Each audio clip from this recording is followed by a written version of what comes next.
कल राज्यसभा में बजट पर बात करते हुए वित्त मंत्री निर्मला सीतारमण जी ने मेरे बयान को लेकर काफ़ी कटाक्ष किया और ये भी कहा कि मैंने हाउस को मिसलीड करने की कोशिश करी। मैंने जब उनके सवालों पर जवाब देने के लिए अनुमति मांगी तो मुझे इजाज़त नहीं दी गई।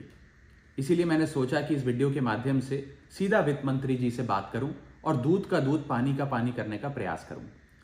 सबसे पहले तो मैंने अपने दिए गए भाषण में जो यूनियन बजट 2025-26 पर मैंने बात रखी उसमें कई मुद्दे उठाए थे, जैसे कि रेल यात्रियों से जुड़े संबंधी समस्याएं, जैसे कि मिडिल क्लास के फाइनेंशियल चैलेंजेस, जैसे कि डोनाल्ड ट्रंप एडमिनिस्ट्रेशन द्वारा लगाए जा रहे ड्यूटीज एंड टैरिफ्स और गिरते हुए रुपये की बात रखी। इन विषयों पर वित्त मंत्री जी ने कोई जवाब नहीं दिया, लेकिन हाँ, मेरे द्वारा समझाए गए इनकम टैक्स रिबेट के एक उदाहरण को लेकर उन्होंने कई सारे बयान दे डाले। सबसे पहले तो मैं ये बताना चाहूंगा कि मैंने जो बात कही थी मैं आज भी उस पर पूरी तरीके से कायम हूं। ये 12 लाख रुपए की जो टैक्स रियायत दी जा रही है सरकार द्वारा, ये ना ही टैक्स एग्जेम्पशन है, ना ही टैक्स डिडक्शन है, सिर्फ और सिर्फ टैक्स रिबेट है। यानी कि 12 लाख रुपए से ऊपर अगर आप आमदनी कमाते हैं एक वित्तीय वर्ष में, तो आपको अपनी पूरी आमदनी पर इनकम टैक्स भरना पड़ेगा।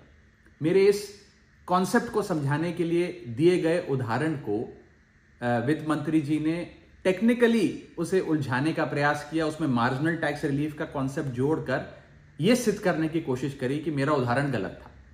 मैं आपसे वित्त मंत्री जी सीधे तौर पर पूछना चाहता हूं, क्या यह सत्य नहीं है कि अगर कोई व्यक्ति 12 लाख से ऊपर इनकम कमाएगा तो उसको अपनी पूरी इनकम पर टैक्स भरना पड़ेगा? चलिए, मार्जिनल टैक्स रिलीफ 1275 तक आप दे रही हैं। आप मुझे यह बताइए कि अगर एक व्यक्ति 13 लाख रुपए 13 लाख रुपीज एक वित्तीय वर्ष में कमाता है तो उसे अपने पूरे 13 लाख की आमदनी पर अपने स्लैब अनुसार इनकम टैक्स देना पड़ेगा कि नहीं देना पड़ेगा? या 13 लाख माइनस 12 लाख की टैक्स रिबेट 1 लाख पर देना पड़ेगा? सही जवाब है कि उसे पूरे 13 के 13 पर इनकम टैक्स भरना पड़ेगा। मान लीजिए कोई शख्स 12,76,000 रुपए कमाता है साल का, तो उसे पूरे 12,76,000 पे इनकम टैक्स भरना पड़ेगा, ना कि मात्र 76,000 रुपए जो उसने 12 लाख रुपए के ऊपर कमाए। ये टैक्स रिबेट का कॉन्सेप्ट समझाने के लिए मैंने एक उदाहरण दिया था और मैं आज भी उस पर कायम हूं कि 12 लाख रुपए से यदि 1 रुपया भी आप फालतू कमाते हैं तो आपको अपनी पूरी इनकम पर इनकम टैक्स देना पड़ेगा।